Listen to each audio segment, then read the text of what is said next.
ಬಗ್ಗೆ ಮಾಹಿತಿಯನ್ನ ಕೊಡ್ತಾ ಹೋಗ್ತಾರೆ ನಮ್ಮ ಪ್ರತಿನಿಧಿ ಗೋವಿಂದೇಗೌಡ ಸಂಪರ್ಕದಲ್ಲಿದ್ದಾರೆ. ಪ್ರಮುಖವಾಗಿ ಈಗಾಗಲೇ ಸದ್ಯದ ಮಟ್ಟಿಗೆ ಇಡೀ ಬೆಂಗಳೂರೇ ಸ್ವಿಮ್ಮಿಂಗ್ ಪೂಲ್ ಮಯ ಆಗಿದೆ ಗೋವಿಂದೇಗೌಡ್ರೆ. ಸೊ ಇನ್ನೊಂದೇನಪ್ಪಾ ಅಂತಂದ್ರೆ ಬೆಂಗಳೂರಿಗರು ಮಳೆ ಬಂದ್ರೆ ಸಾಕು ನರಕ ಯಾತನೆಯನ್ನ ಅನುಭವಿಸುವ ರೀತಿಯಲ್ಲೇ ಆಗಿದೆ. ನಿನ್ನೆ ಸುರಿದಂತ ಮಳೆ ಎಷ್ಟು ಮಟ್ಟಿಗೆ ಅವಾಂತರವನ್ನ ಸೃಷ್ಟಿ ಮಾಡಿದೆ, ಇದ್ರ ಬಗ್ಗೆ ಮಾಹಿತಿ ಕೊಡೋದಾದ್ರೆ? ಸಹಜವಾಗಿ ಬೆಂಗಳೂರಲ್ಲಿ ಒಂದು ಸಾಧಾರಣ ಮಳೆ ಬಂದರೂ ಕೂಡ ಒಂದು ಸಮಸ್ಯೆ ಏನಿದೆ ದೊಡ್ಡ ಮಟ್ಟಿಗೆ ಕಂಡೆ ಕಡುತ್ತೆ. ಅದು ನಿನ್ನೆ ರಾತ್ರಿ ಸುರಿದಂತ ಭಾರಿ ಮಳೆ ಏನಿದೆ ಇದು ಸಹಜವಾಗಿ ಬೆಂಗಳೂರಿನ ಇಡೀ ಬೆಂಗಳೂರಿಗೆ ಒಂದು ರೀತಿಯ ಶಾಕ್ ಅಂತ ಹೇಳಿದ್ರು ಕೂಡ ತಪ್ಪಾಗಿಲ್ಲ. ಈ ಒಂದು ಸಂದರ್ಭದಲ್ಲಿ ಡಿ.ಸಿ.ಎಂ. ಡಿ.ಕೆ. ಶಿವಕುಮಾರ್ ಅವರು ಕೂಡ ಈಗ ಹೊಸಪೇಟೆಯಲ್ಲಿದ್ದಾರೆ. ನಾಳೆ ಸರ್ಕಾರಕ್ಕೆ 2 ವರ್ಷದ ಒಂದು ಸಮಾವೇಶ ಇದೆ. ಆ ಒಂದು ಸಮಾವೇಶದ ಹಿನ್ನೆಲೆಯಲ್ಲಿ ನಿನ್ನೆ ಹೊಸಪೇಟೆಗೆ ಈಗಾಗಲೇ ಡಿ.ಕೆ. ಶಿವಕುಮಾರ್ ತೆರಳಿರುವಂತದ್ದು. ಆ ಒಂದು ಅನುಪಸ್ಥಿತಿಯಲ್ಲಿ ಈಗಾಗಲೇ ಸಹಜವಾಗಿ ಪ್ರತಿಪಕ್ಷ ಬಿಜೆಪಿ ಮತ್ತು ಜೆಡಿಎಸ್ ಕಾಂಗ್ರೆಸ್ ಸರ್ಕಾರದ ಮೇಲೆ ಮುಗಿಬಿದ್ದಿದ್ದಾರೆ. ಅದರಲ್ಲೂ ಕೂಡ ಬೆಂಗಳೂರು ಉಸ್ತುವಾರಿ ಸಚಿವರಾಗಿರುವಂತಹ ಡಿ.ಕೆ. ಶಿವಕುಮಾರ್ ವಿರುದ್ಧ ನೇರವಾಗಿ ಒಂದು ಇದೇನಾ ನಿಮ್ಮ ಬ್ರ್ಯಾಂಡ್ ಬೆಂಗಳೂರು ಅಂತ ಹೇಳಿ ನೇರವಾಗಿ ಕಿಡಿಕಾರ್ತಿದ್ದಾರೆ. ಹಾಗಾಗಿ ಡಿ.ಸಿ.ಎಂ. ಡಿ.ಕೆ. ಶಿವಕುಮಾರ್ ಹೊಸಪೇಟೆಯಲ್ಲಿ ಇರೋದ್ರಿಂದ ಇವತ್ತು ಸಂಜೆ ಸಿಎಂ ಸಿದ್ದರಾಮಯ್ಯ ಅವರು ಒಂದು ಬೆಂಗಳೂರು ಸಿಟಿ ರೌಂಡ್ಸ್ ಅನ್ನ ಹಮ್ಮಿಕೊಂಡಿರುತ್ತದೆ. ಇವತ್ತು ಸಂಜೆ 4:30ಕ್ಕೆ ಬೆಂಗಳೂರಿನ ಬಹುತೇಕವಾಗಿ ಪೂರ್ವ ಭಾಗದಲ್ಲಿರ್ಬೋದು, ಮಹದೇವಪುರ ವಲಯದಲ್ಲಿರ್ಬೋದು, ಅದೇ ರೀತಿ ಕೋರಮಂಗಲ, ಜೆಪಿ ನಗರ ಈ ಭಾಗದಲ್ಲಿ ಹೆಚ್ಚಿನವಾಗಿ ಎಲ್ಲೆಲ್ಲಿ ಮಳೆಯಿಂದ ಹಾನಿಗೊಳಗಾದ ಪ್ರದೇಶ ಇದೆ ಈ ಒಂದು ಪ್ರದೇಶಕ್ಕೆ ಸಿಎಂ ಸಿದ್ದರಾಮಯ್ಯ ಅವರು ಖುದ್ದು ಭೇಟಿ ನೀಡಿ ಯಾವ್ಯಾವ ಒಂದು ತುರ್ತಾಗಿ ಒಂದು ಪರಿಹಾರ ಕಾಮಗಾರಿಗಳನ್ನ ಕೈಗೆತ್ತಿಕೊಳ್ಬೇಕು ಅಂತ ಹೇಳಿ ವಿಸಿಟ್ ಅನ್ನ ಮಾಡ್ತಿದ್ದಾರೆ. ಇದಕ್ಕೆ ಸಂಬಂಧಪಟ್ಟಂತೆ ಬೆಂಗಳೂರಿನ ಕೆಲ ಸಚಿವರು ಕೂಡ ಸಿಎಂ ಸಿದ್ದರಾಮಯ್ಯ ಅವರಿಗೆ ಒಂದು ಸಾಥ್ ಕೊಡುವಂತಿದ್ದಾರೆ. ಹಾಗಾಗಿ ಸಹಜವಾಗಿ ಬೆಂಗಳೂರಲ್ಲಿ ಒಂದು ಸಾಧಾರಣ ಮಳೆ ಬಂದರೂ ಕೂಡ ಇದೇ ರೀತಿಯ ಸಮಸ್ಯೆ ಕಂಡು ಬರುತ್ತೆ. ಆದ್ರೆ ಎಲ್ಲೊಂದ್ ಕಡೆ ಶಾಶ್ವತವಾದಂತ ಪರಿಹಾರ ಕಂಡುಕೊಳ್ಳುವಲ್ಲಿ ಯಾವುದೇ ಸರ್ಕಾರ ಬಂದರೂ ಕೂಡ ಇದೇ ರೀತಿ ಸಮಸ್ಯೆಗಳಾಗ್ತಿದೆ. ತಮ್ಗೆ ಗೊತ್ತಿದ್ದಂಗೆ ವರ್ಮಾ ವಗರಲ್ಲಿರುವಂತಹ ಸಾಯಿ ಲೇಔಟ್ ನಲ್ಲಿ ಹಿಂದೆ ಬೊಮ್ಮಾಯಿಯವರ ಒಂದು ಸರ್ಕಾರದಲ್ಲಿ ಕೂಡ ಇದೇ ರೀತಿ ಮಳೆ ಬಂದು ದೊಡ್ಡ ಮಟ್ಟದ ಸಮಸ್ಯೆಯನ್ನ ಅಲ್ಲಿನ ಜನರು ಅನುಭವಿಸಿದ್ರು. ಖುದ್ದು ಮುಖ್ಯಮಂತ್ರಿಗಳೇ ಭೇಟಿ ಮಾಡಿ ಒಂದು 6 ತಿಂಗಳು ಅಥವಾ 1 ವರ್ಷದೊಳಗಡೆ ಶಾಶ್ವತವಾದಂತ ಒಂದು ಪರಿಹಾರವನ್ನ ನಾವು ಮಾಡ್ತೀವಿ ಅಂತೇಳಿ ಬೊಮ್ಮಾಯಿಯವರು ಅಲ್ಲಿನ ನಿವಾಸಿಗಳಿಗೆ ಒಂದು ಭರವಸೆಯನ್ನು ಕೂಡ ಕೊಟ್ಟು ಬಂದಿದ್ರು.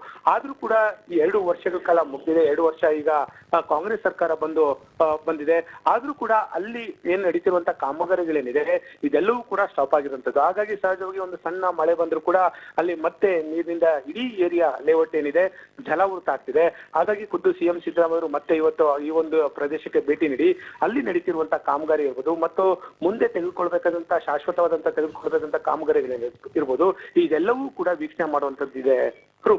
ಎಸ್ ಗೋವಿಂದೇಗೌಡ್ರೆ, ಮತ್ತೊಂದು ಕಡೆ ನೋಡಿ ಪ್ರಮುಖವಾಗಿ ಎಲ್ಲೋ ಒಂದು ಕಡೆ ಸರ್ಕಾರಕ್ಕೆ ಸ್ವಲ್ಪ ಭಾರ ಕಡಿಮೆ ಆಗಬೇಕು, ಬೆಂಗಳೂರಿನ ಕೆಲವೊಂದಿಷ್ಟು ಸಮಸ್ಯೆಗಳಿಗೆ ಪರಿಹಾರ ಸಿಗಬೇಕು ಅಂದ್ರೆ ಇಲ್ಲಿ ಎಲೆಕ್ಷನ್ ಆಗ್ಲೇಬೇಕಾಗಿದೆ. ಸೊ ಈಗಾಗಲೇ ಒಂದು ಕಡೆ ಬಿಬಿಎಂಪಿ ಅನ್ನುವಂತಹ ವಿಚಾರವನ್ನ ಈಗ ನಾವು ಗ್ರೇಟರ್ ಬೆಂಗಳೂರು ಅಂತ ತೆಗೆದುಕೊಳ್ಬೇಕಾಗಿದೆ. ಇನ್ನೂ ಕೂಡ ವಾರ್ಡ್ ವಿಂಗಡಣೆ ಆಗಿಲ್ಲ. 400 ವಾರ್ಡ್ಗಳನ್ನ ಮಾಡುವಂತಹ ವಿಚಾರಕ್ಕೆ ಸಂಬಂಧಪಟ್ಟಂತೆ ಪ್ಲಾನಿಂಗ್ ನಡೀತಾ ಇದೆ.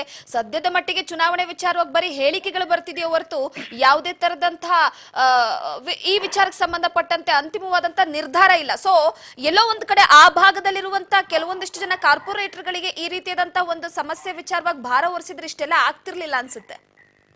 ಸಹಜವಾಗಿ ಪಕ್ಷಾತೀತವಾಗಿ ಬೆಂಗಳೂರಿನ ಎಲ್ಲಾ ಸಚಿವರು ಮತ್ತು ಶಾಸಕರು ಅದು ಪಕ್ಷಾತೀತವಾಗಿ ಯಾರಿಗೂ ಕೂಡ ಬಿಬಿಎಂಪಿ ಚುನಾವಣೆ ಮಾಡಿಸೋದಕ್ಕೆ ಒಂದ್ ರೀತಿ ಇಷ್ಟ ಇಲ್ಲ. ಈ ಹಿಂದೆ ಕೂಡ ಬಿಬಿಎಂಪಿ ಚುನಾವಣೆ ಮಾಡಬೇಕು ಅಂತೇಳಿ ಕೆಲ ನಾಯಕರು ನೇರವಾದಂತಹ ಕಾರ್ಪೊರೇಟರ್ಗಳ ಅಭಿಪ್ರಾಯ ವ್ಯಕ್ತಪಡಿಸಿದ್ರು. ಆದ್ರೆ ಎಲ್ಲೋ ಒಂದ್ ಕಡೆ ಬಿಜೆಪಿ ಸರ್ಕಾರದಲ್ಲೂ ಕೂಡ ಬಿಬಿಎಂಪಿ ಚುನಾವಣೆ ಮಾಡುವಂತ ಮನಸ್ಸನ್ನ ತೋರಿಲ್ಲ. ಈಗಲೂ ಕೂಡ ಸರ್ಕಾರ ಬಂದು ಕಾಂಗ್ರೆಸ್ ಸರ್ಕಾರ ಬಂದು ರಾಜ್ಯದಲ್ಲಿ 2 ವರ್ಷ ಮುಗಿದಿದೆ. ಇವತ್ತು ಮಾಡ್ತೀವಿ, ಮುಂದೆ ಮಾಡ್ತೀವಿ, ಮುಂದಿನ ವರ್ಷ ಮಾಡ್ತೀವಿ ಅಂತ ಹೇಳಿ ಇದೇ ರೀತಿ ಕಾಲಹರಣ ಮಾಡ್ತಾ ಇದ್ದಾರೆ. ಈಗ ಸದ್ಯದ ಮಟ್ಟಿಗೆ ಗ್ರೇಟರ್ ಬೆಂಗಳೂರು ಅಥಾರಿಟಿ ಈಗಾಗಲೇ ಜಾರಿ ಮಾಡಿರುವಂತದ್ದು. ಡಿ.ಸಿ.ಎಂ. ಡಿ.ಕೆ. ಶಿವಕುಮಾರ್ ಕೂಡ ಮೊನ್ನೆ ಎಷ್ಟು ಹೇಳಿದ್ರು, ಮುಂದಿನ 3 ತಿಂಗಳು ಅಥವಾ 6 ತಿಂಗಳಲ್ಲಿ ನಾವು ಚುನಾವಣೆ ಮಾಡೋದಕ್ಕೆ ಎಲ್ಲಾ ರೀತಿಯ ಮಾನಸಿಕವಾಗಿ ಸಿದ್ಧತೆಯನ್ನು ಕೂಡ ನಾವು ಪ್ರಾರಂಭಿಸಿದೀವಿ ಅಂತ ಹೇಳಿದ್ರು. ಎಲ್ಲೆಲ್ಲೋ ಒಂದ್ ಕಡೆ ಕೇವಲ ಮಾತಲ್ಲಿ ಇರುತ್ತೆ, ಎಲ್ಲವೂ ಕೂಡ ಬಿಬಿಎಂಪಿ ಚುನಾವಣೆ ತಕ್ಷಣಕ್ಕೆ ಮಾಡ್ತಾರೆ ಅಂತ ಕೂಡ ಎಲ್ಲೋ ಒಂದ್ ಕಡೆ ಹೇಳೋದು ಕೂಡ ತಪ್ಪು. ಯಾಕಂದ್ರೆ ಪಕ್ಷಾತೀತವಾಗಿ ಎಲ್ಲಾ ನಾಯಕರು ಕೂಡ ಸದ್ಯದ ಮಟ್ಟಿಗೆ ಬಿಬಿಎಂಪಿ ಚುನಾವಣೆ ಅವಶ್ಯಕತೆ ಇಲ್ಲ. ಕಾರಣ ಇಷ್ಟೇ, ಎಲ್ಲೋ ಒಂದ್ ಕಡೆ ಬೆಂಗಳೂರಿಗೆ ಏನ್ ಬರ್ತಿರುವಂತಹ ಅನುದಾನ ಏನಿದೆ ಇದು ಕಡಿಮೆ ಆಗಿದೆ. ಒಂದ್ ವೇಳೆ ಏನಾದ್ರೂ ಅನುದಾನ ಜಾಸ್ತಿ ಬಂದಂತ ಸಂದರ್ಭದಲ್ಲಿ ಸಹಜವಾಗಿ ಬಿಬಿಎಂಪಿ ಚುನಾವಣೆ ಮಾಡ್ಬೋದು. ಈಗಾಗಲೇ ಕಡಿಮೆ ಬರ್ತಿದೆ. ಹಾಗಾಗಿ ಎಲ್ಲಾ ಬೆಂಗಳೂರಿನ ಶಾಸಕರಿಗೆ ಪಕ್ಷಾತೀತವಾಗಿ ಯಾರಿಗೂ ಕೂಡ ಚುನಾವಣೆ ಮುಂದೆ ಹೋಗಕ್ಕೆ ಇಷ್ಟ ಇಲ್ಲ. ಅದರಲ್ಲೂ ಕೂಡ ಎಲ್ಲೋ ಒಂದ್ ಕಡೆ ಕಾಂಗ್ರೆಸ್ ಸರ್ಕಾರಕ್ಕೂ ಕೂಡ ಬಿಬಿಎಂಪಿ ಚುನಾವಣೆ ಎಲ್ಲೋ ಒಂದ್ ಕಡೆ ಮಾಡುವಂತ ಒಂದು ಮನಸ್ಸಿಲ್ಲ. ಹಾಗಾಗಿ ತಾವೇಳಿದಂಗೆ ಸ್ಥಳೀಯವಾಗಿ ಬಿಬಿಎಂಪಿ ಕಾರ್ಪೊರೇಟರ್ಗಳಿದ್ರೆ ಸಣ್ಣ ಪುಟ್ಟ ಸಮಸ್ಯೆಗಳೇನಿದೆ ಅದು ಸಹಜವಾಗಿ ಅವರು ನೇರವಾಗಿ ಬಗೆಹರಿಸಬಹುದು. ಎಲ್ಲೋ ಒಂದ್ ಕಡೆ ದೊಡ್ಡ ದೊಡ್ಡ ಸಮಸ್ಯೆಗಳನ್ನ ಶಾಸಕರು ಬಗೆಹರಿಸಬಹುದು. ಆದ್ರೆ ಎಲ್ಲೋ ಒಂದ್ ಕಡೆ ಬಿಬಿಎಂಪಿ ಚುನಾವಣೆ ಮಾಡೋದಕ್ಕೆ ಸಹಜವಾಗಿ ಹಿಂದಿನ ಬಿಜೆಪಿ ಸರ್ಕಾರ ಕೂಡ ಇಷ್ಟ ಇರಲಿಲ್ಲ. ಅದೇ ರೀತಿ ಈಗ ಕಾಂಗ್ರೆಸ್ ಸರ್ಕಾರ ಕೂಡ ಇಷ್ಟ ಇಲ್ಲದಂತೆ ಕಾಣಿಸ್ತಾ ಇಲ್ಲ. ಸದ್ಯದ ಮಟ್ಟಿಗೆ ಗ್ರೇಟರ್ ಬೆಂಗಳೂರು ಅಥಾರಿಟಿ ಬಿಲ್ ಅನ್ನ ತಂದಿದ್ದಾರೆ. ಅದು ಮುಂದಿನ 120 ದಿನದೊಳಗಡೆ ಅದು ಸಂಪೂರ್ಣವಾಗಿ ಒಂದು ರಚನೆ ಆಗುತ್ತೆ.